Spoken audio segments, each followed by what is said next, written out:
Aaradhya charitable trust पक्षर कंबल बंटन।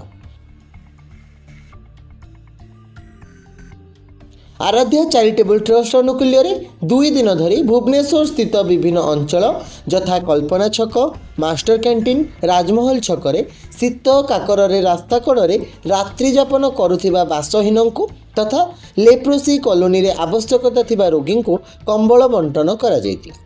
एही समाजसेवा कार्य मैनेजिंग ट्रस्टी सागरिका शतपथी समेत ट्रस्ट अन्य सदस्य एस सुस्मिता कुमारी, सरिता जोशी, गायत्री राउतराय, सदस्य शिवव्रत महांती, बबुल कुमार एवं आराध्य गुरु उपस्थित थे।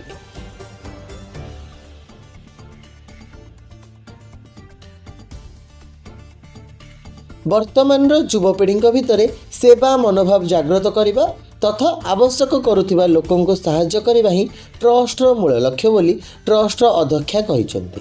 तेबे आगको मध्य एही कार्यक्रम चालू रहिबो बोली से कहिसंती।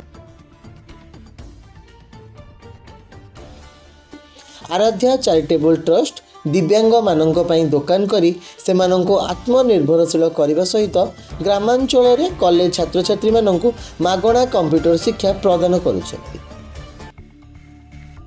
विद्यालय हॉस्टेल रे रहउतिबा छात्री को सिलाई मेसिन शिखाइबा, अग्निकांड समय घर पड़ जाइथिबा लोकों को तथा बात्या विपन्न को रिलीफ सामग्री जोगाई देउछंती। मागणा स्वास्थ्य सेवा शिविर आयोजन करने सहित ग्रीष्म ऋतु रे अनेक जलछत्र रक्तदान शिविर आयोजन करुछंती।